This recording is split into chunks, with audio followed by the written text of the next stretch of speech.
Bonjour à tous, merci d'être là. C'est un plaisir de vous accueillir à nouveau dans cet amphi pour les journées François Jacob de cette année qui donc ont repris en présentiel. Les sciences biologiques ont été essentiellement observationnelles, et on les appelait d'ailleurs les sciences naturelles. Et puis petit à petit, elles se sont tournées vers la quantification mathématique, puis la modélisation, et enfin, maintenant, elles commencent à se tourner vers la théorie. D'où le thème de cette année, beauté mathématique du vivant, qui est une expression qui a été trouvée par notre collègue Stanislas Dehaene. Et aujourd'hui, ce sont les 50 ans de notre collègue et ami Thomas Lecuy. Et donc, puisque cette thématique est vraiment au cœur de son intérêt, c'est lui qui a organisé le programme magnifique qui vous est proposé aujourd'hui. Et je vais donc lui confier la responsabilité de la session. Merci à tous d'être là, et encore bon anniversaire Thomas. Voilà, je ne suis plus un bébé,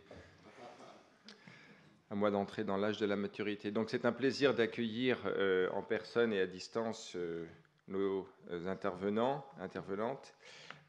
Effectivement, ce thème de la beauté mathématique du vivant est en fait certainement pour les physiciens quelque chose d'assez naturel. Pour un biologiste, je pense qu'il exprime le fait que je pense qu'aucun biologiste ne se lance dans l'étude du vivant sans avoir déjà en amont une fascination, ne serait-ce que pour l'esthétique, la diversité créative du monde vivant, à toutes les échelles. En tout cas, c'est certainement moi ce qui m'a lancé dans des études de la biologie et qui continue en fait à m'émerveiller chaque jour.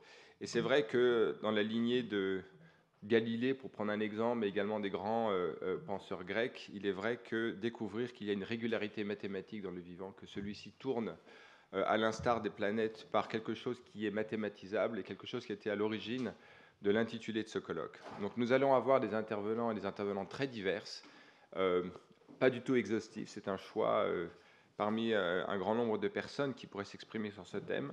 Je pense même qu'il faudra songer à organiser un colloque plus vaste qui puisse exprimer la diversité de la beauté mathématique du vivant. J'aimerais en un sens, en introduction, faire un clin d'œil à quelqu'un qui a, dans un livre très beau, exprimé cela, c'est Hans Maynard dans son livre The Mathematical Complexity of Seashells, qui était en fait une ode à Turing, et en un sens qui montre combien les motifs aussi divers que l'on trouve à la surface des coquillages peuvent s'expliquer par des mécanismes de réaction-diffusion à la Turing.